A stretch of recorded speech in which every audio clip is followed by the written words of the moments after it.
She crouched on top of what was left of the old granary, staring at the strange contradictions of the landscape. Everything dark and light at the same time. The sky was full of thick storm clouds, but it would have been dark without them.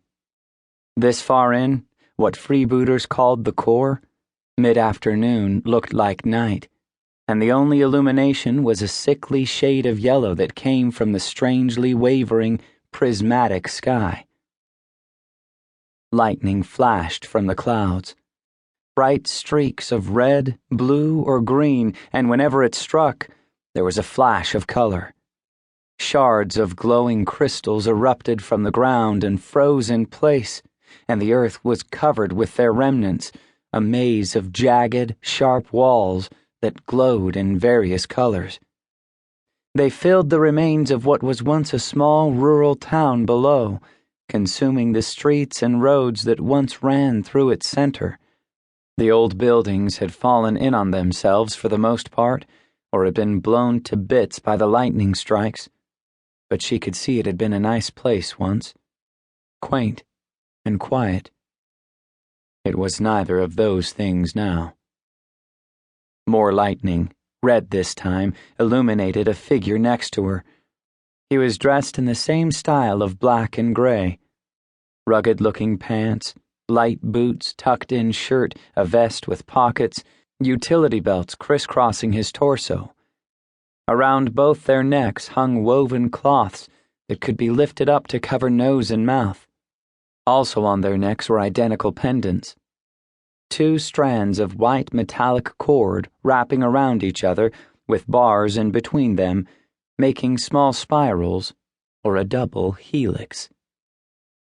On their left hands, each finger wore a ring made of glowing crystal, exactly like the ones that filled the ground, and strapped to their backs were strange weapons.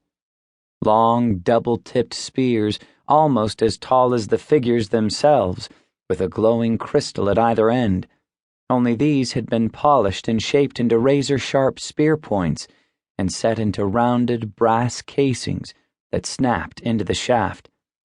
Clearly it was a double-pronged striking weapon, but looking closer revealed other aspects.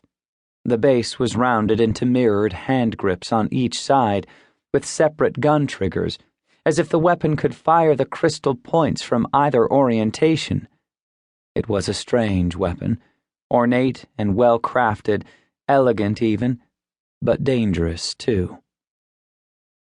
The man was Asian, older, probably past 60 years old. His eyes, while clear and free of the tone, were strange. Something was off about them.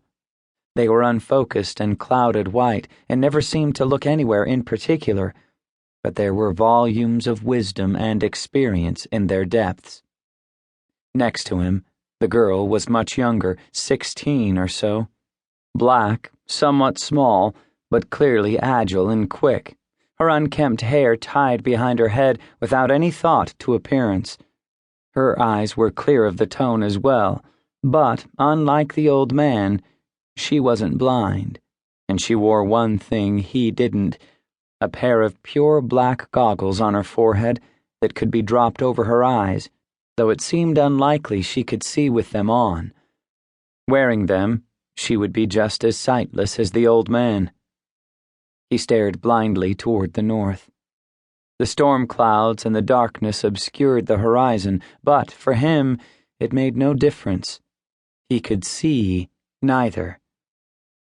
"What are we doing here?" she asked. "I thought the point was to attack Polestar." "Why are you always so eager for violence?" The old man's dead gaze didn't waver. His voice was quiet.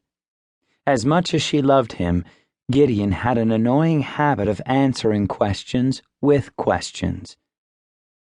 "I'm not interested in violence," the girl said tightly. "Just action."